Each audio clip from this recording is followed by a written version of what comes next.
ರೈಲು ಹೋದ ಮೇಲೆ ಬಿಜೆಪಿ ನಾಯಕರು ಟಿಕೆಟ್ ಅನ್ನು ತೆಗೆದುಕೊಂಡಿದ್ದಾರೆ ಅಂತ ಹೇಳಿ ಬಿಜೆಪಿ ನಾಯಕರ ವಿರುದ್ಧ ಸಚಿವರಾಗಿರುವಂತಹ ಎಂಬಿ ಪಾಟೀಲ್ರು ವಾಗ್ದಾಳಿ ನಡೆಸಿದ್ದಾರೆ.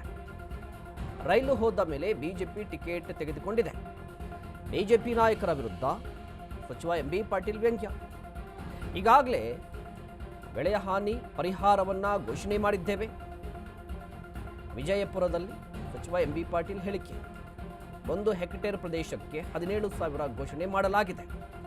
ಕೇಂದ್ರದಿಂದ ರಾಜ್ಯಕ್ಕೆ ಬರಬೇಕಿದ್ದ ಪರಿಹಾರ ಹಣ ಬಂದಿಲ್ಲ. ಕೇಂದ್ರ ಸರ್ಕಾರದಿಂದ ರಾಜ್ಯ ಸರ್ಕಾರಕ್ಕೆ ಅನ್ಯಾಯ ಆಗಿದೆ. ಬಿಜೆಪಿಯಲ್ಲಿ 20 ಟೀಮ್ ಇವೆ. ಮನೆಯೊಂದು 3 ಬಾಗಿಲು ರಥ, ಮನೆಯೊಂದು 3 ಬಾಗಿಲು ಆಗಿದೆ ಬಿಜೆಪಿಯಲ್ಲಿ 7 ರಿಂದ 8 ಟೀಮ್ಗಳಿವೆ ಅಂತ ಹೇಳಿ ಎಂಬಿ ಪಾಟೀಲ್ರು ಕಿಡಿಕಾಗಿರುತ್ತಾರೆ.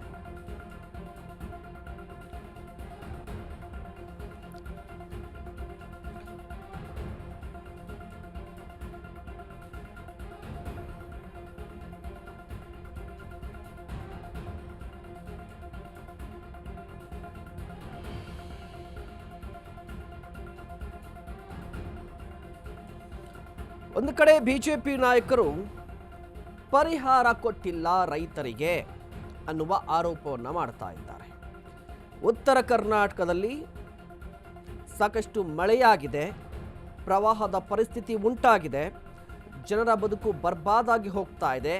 ಇಷ್ಟೆಲ್ಲ ಅವಾಂತರ ಸಂಭವಿಸಿದ್ರೂ ಕೂಡ ರಾಜ್ಯ ಸರ್ಕಾರ ಪರಿಹಾರವನ್ನು ಕೊಡ್ತಾ ಇಲ್ಲ ಅನ್ನುವ ಆರೋಪ ಬಿಜೆಪಿ ನಾಯಕರದ್ದು.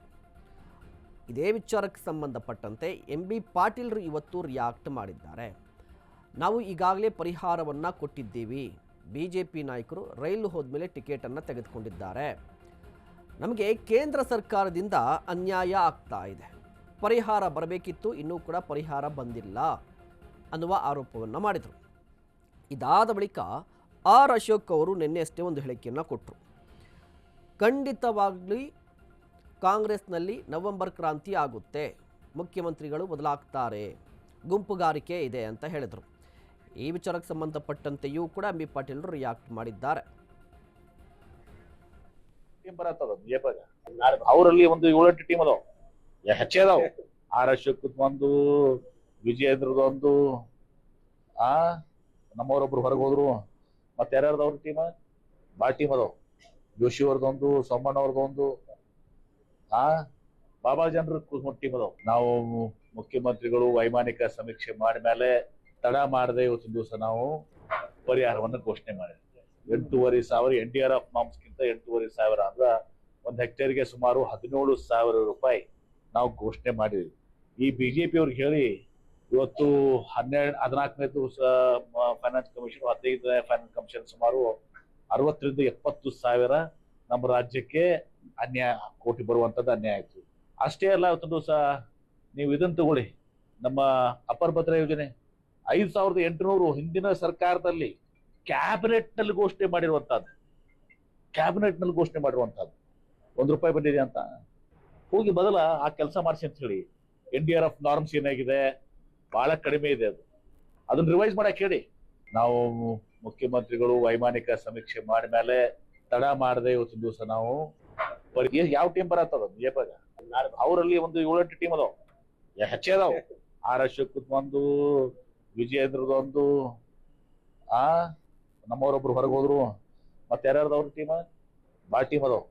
ಜೋಶಿ ಅವ್ರದೊಂದು, ಸೋಮಣ್ಣ ಅವ್ರದೊಂದು, ಬಾಬಾ ಜನರ ಟೀಮ್ ಅದಾವ. 20 ಟೀಮ್.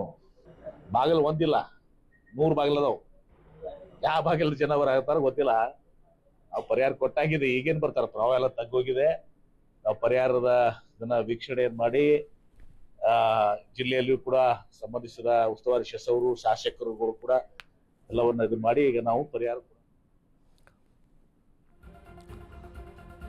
ಇನ್ನು ರಾಜ್ಯ ಕಾಂಗ್ರೆಸ್ನಲ್ಲಿ ನವೆಂಬರ್ ಕ್ರಾಂತಿ ಸಂಚಲನ ಆರಂಭ ಆಗಿದೆ. ಬಿಜೆಪಿ ನಾಯಕರಿಗೆ ಎಂಬಿ ಪಾಟೀಲ್ರು ತಿರುಗೇಟನ್ನು ಕೊಟ್ಟಿದ್ದಾರೆ. ಬಿಜೆಪಿಯವರು ಈ ಹಿಂದೆ ಅಕ್ಟೋಬರ್ ಕ್ರಾಂತಿ ಅಂತಿದ್ರು, ಆದರೆ ಈಗ ನವೆಂಬರ್ ಕ್ರಾಂತಿ ಅಂತ ಹೇಳ್ತಾ ಇದ್ದಾರೆ. ನವೆಂಬರ್ ಆದಮೇಲೆ ಡಿಸೆಂಬರ್ ಬರುತ್ತೆ ಅಷ್ಟೇ. ಪವರ್ ಶೇರಿಂಗ್ ವಿಚಾರದ ಬಗ್ಗೆ ನನಗೇನೂ ಗೊತ್ತಿಲ್ಲ. ಬಿಜೆಪಿ ನಾಯಕರ ಹೇಳಿಕೆಗಳಿಗೆ ಎಂಬಿ ಪಾಟೀಲ್ರು ತಿರುಗೇಟನ್ನು ಕೊಟ್ಟಿದ್ದಾರೆ.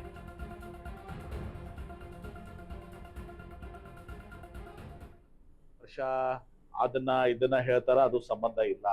ಹೇಳುವಂತ ಅಧಿಕಾರ ನನಗೂ ಇಲ್ಲ, ಯಾರಿಗೂ ಕೂಡ ಇಲ್ಲ.